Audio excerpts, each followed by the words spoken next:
Bismillahirrahmanirrahim. Assalamualaikum warahmatullahi wabarakatuh.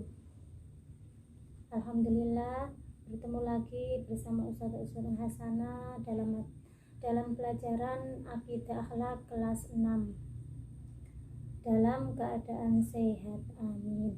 Anak-anak Ustazah semuanya, sebelum kita memulai kegiatan pembelajaran daring pada pagi hari ini, marilah kita mulai dengan bacaan doa. Berdoa mulai. A'udzubillahi minasyaitonirrajim.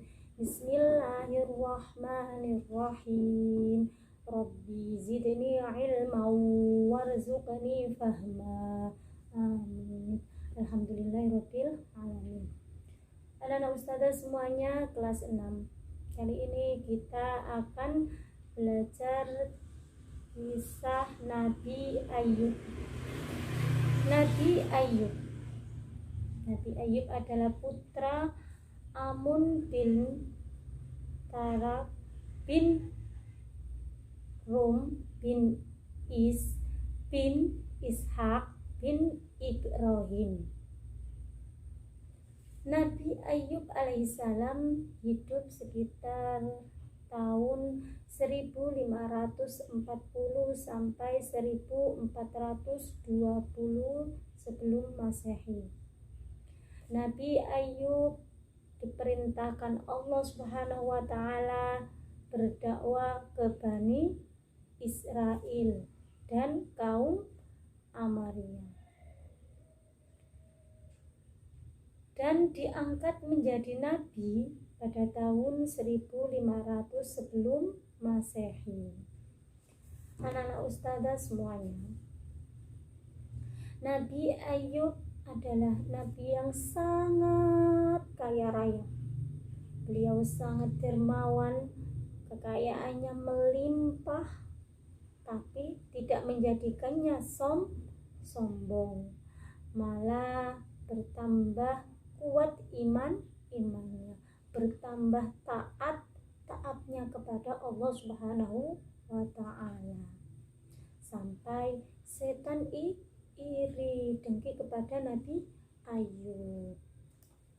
Anak-anak ustazah semuanya, dengan kekayaan yang sangat banyak dan keturunan yang soleh-solihah, ya, dan istrinya yang bernama Rahmah, Nabi Ayub tidak makin kendor. Semangatnya untuk beribadah dan bersujud kepada Allah Subhanahu wa taala. Sebelum Nabi Ayub mendapat ujian yang sangat berat dari Allah Subhanahu wa taala, percakapan para malaikat yang memuji-muji Nabi Ayub alaihissalam didengar oleh syaitan. Ya, ketika itu para malaikat memuji-muji Nabi Ayub. Tidak ada di muka bumi ini seorang yang lebih baik daripada Nabi Ayub. Nah, percakapan itu didengar oleh syaitan. Dan setan merasa tersinggung dan merasa terganggu. Kemudian setan itu pergi menuju ke Nabi Ayub dan menggodanya. Ujian yang pertama yang diterima oleh Nabi Ayub alaihissalam, harta bendanya habis. Hal ini tidak mengguncangkan keimanannya. Semua kekayaan yang dimilikinya adalah milik Allah, dan kepada Allah harta benda itu akan kembali. Setan pun gagal. Kemudian setan pun kembali memberikan ujian. Kemudian Allah memberikan ujian lagi kepada Nabi Ayub, yaitu anak-anaknya meninggal dunia. Cobaan ini tidak mempengaruhi Nabi Ayub. Beliau ingat bahwa semua manusia semula dari dari Allah Subhanahu wa taala dan kepadanya akan kembali. Ujian semua itu diterima oleh Nabi Ayub dengan sabar. Kemudian setan sekuat-kuatnya ingin mengguncangkan keimanan Nabi Ayub. Dan kemudian Allah memberikan ujian penyakit yang sangat dahsyat, penyakit yang tidak sembuh-sembuh, sehingga rupanya Nabi Ayub pun berubah dan kelihatannya sangat tua. Nabi Ayub pun tetap tenang dan sabar dengan ujian yang bertubi-tubi. Nabi Ayub bagaikan emas yang digosok, semakin bersinar dan cemerlang. Akan tetapi setan tidak berhenti dan dia tidak putus asa. Kini dia gilirannya yaitu menemui istri Nabi Ayub dan menghasut.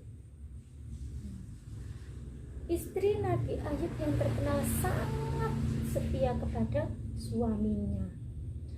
Dengan melalui cara ini, akhirnya rahma istri Nabi Ayub terperdaya oleh syaitan dan meninggalkan Nabi Ayub. Kemudian Nabi Ayub berdoa kepada Allah Subhanahu wa taala. Wahai Allah, sesungguhnya istriku telah dihasut syaitan. Seandainya aku diberikan kesembuhan, pasti aku akan cambuk istriku sebanyak 100 kali sebagai hukuman.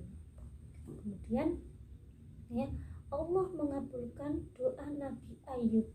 Nabi Ayub perintahkan Allah untuk menghentakkan kakinya ke tanah. Kemudian memancarlah mata air yang dingin dan diminum serta untuk mandi Nabi Ayub, dan Nabi Ayub pun sembuh dari penyakitnya. Dari kisah Nabi Ayub alaihissalam kita dapat memetik beberapa hikmah, beberapa pelajaran yang kita praktekkan dalam kehidupan sehari-hari. Di antaranya, kita hendaklah beriman kepada Allah Subhanahu wa taala dengan iman yang benar. Yang kedua yaitu kita hendaklah sabar dalam menghadapi semua cobaan atau ujian dari Allah Subhanahu wa taala. Yang ketiga yaitu kita harus ingat dan sadarilah bahwa setiap ada kesulitan pasti ada kegembiraan. Yang keempat yang dapat kita pelajari yaitu setiap penyakit pasti ada obatnya. Cukup sekian dari Ustazah. Semoga apa yang disampaikan oleh Ustazah tadi bermanfaat dan anak-anak memahami semuanya dengan baik. Pesan Ustazah, patuhi kedua orang tua dan selalu menjaga kesehatan, cuci tangan, memakai masker. Cukup sekian dari Ustazah. Assalamualaikum warahmatullahi wabarakatuh.